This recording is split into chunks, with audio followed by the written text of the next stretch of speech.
Do you find it difficult to understand native English speakers? Do you want to learn more and have more opportunities in life? It depends only on you. I'm a Canadian and I'm gonna help you with your pronunciation and your vocabulary. In exchange, send this video to your friends. This will help them and will help you to spread the word. Remember, it's only you who can do this. Stick here and you're gonna learn. Welcome to another video. Begin this video by liking and subscribing. This way you receive more videos. Now, without further ado, let's dive in. Here you have a text to practice your accent and to sound more like a native speaker. Now, the article. Are infinitives really verbs? On many everyday grammar programs, we have talked about a verb form called an infinitive. By now in your English learning journey, you have heard and used infinitives hundreds of times. For example, if someone says to you, "It is great to see you," they are using the infinitive to see.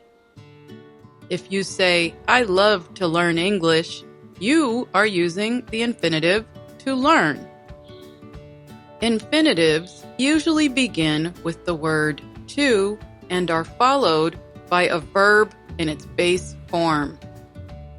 An easy way to find an infinitive in a sentence is to look for the structure to plus base verb. But be careful, not every phrase that begins with to is an infinitive.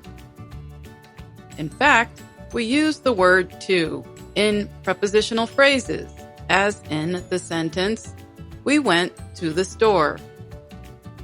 Although we sometimes call them infinitive verbs, these word forms do not act as verbs at all. Instead, they can act like nouns, adjectives, or adverbs. On today's program, we will talk about how infinitives act as different parts of speech. Let's begin by talking about adjectives. Just like a single word adjective, when an infinitive acts as an adjective, it gives more information about a noun. In the following example, there are two nouns.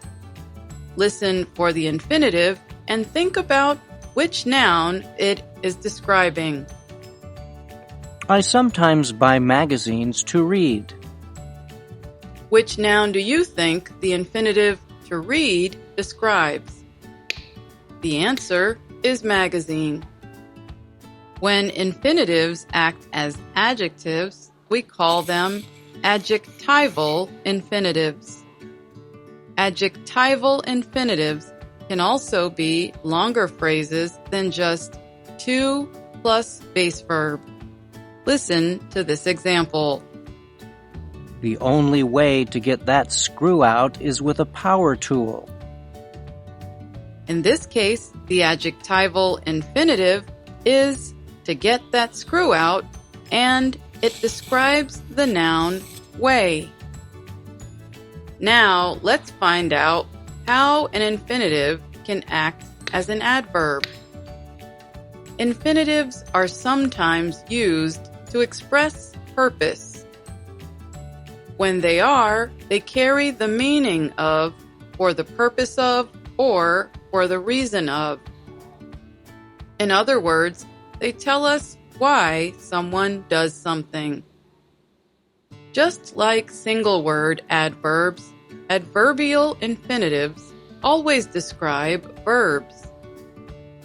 Listen to this next example and try to identify the purpose the speaker gives for his action.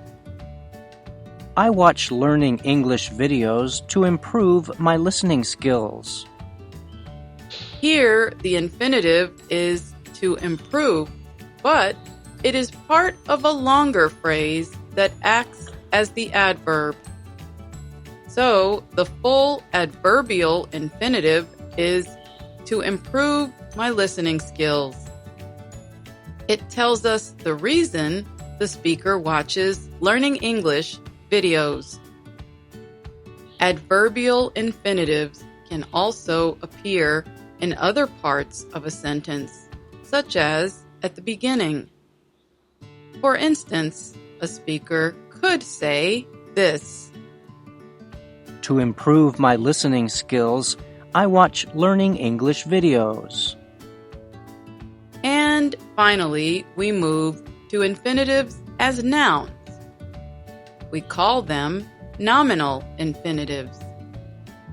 When infinitives act as nouns, they can have several functions in a sentence.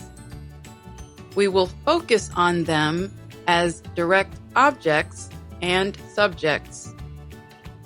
Nominal infinitives are generally part of longer phrases that together make a noun phrase. Listen to this example, and then I will tell you more. I want to be a millionaire.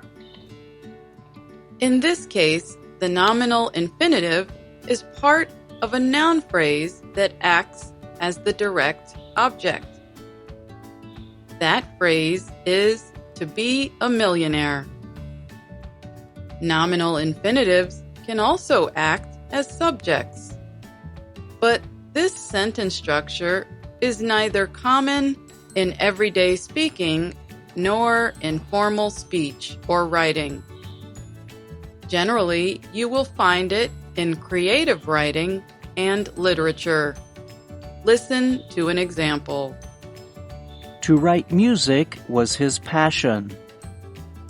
Here, the noun phrase to write music, which includes the infinitive to write, is the subject of the sentence.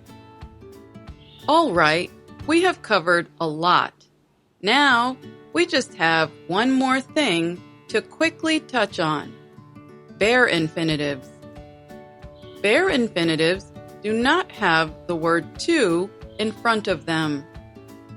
Often, you will see them used with modal verbs. For instance, in the sentence, "You must follow social distancing rules," the bare infinitive follow comes after the modal verb must. Well, that's our program for today. Listen or watch for infinitive verbs wherever English is used. And for fun, you can ask yourself if the word is being used as a noun, adverb, or adjective, or if it is a bare infinitive. I'm Alice Bryant. Remember to go to the description. You have links to Canadian companies searching for employees outside of Canada. Now, the difficult words. Journey. Now, traveling from one place to another. A trip. Phrase. Now, a group of two or more words that express a single idea but are not a complete sentence. Focus. Verb. To cause your attention, to be directed at something. Screw. Now, a small pointed metal device used to hold two materials, such as wood or metal, together. Formal.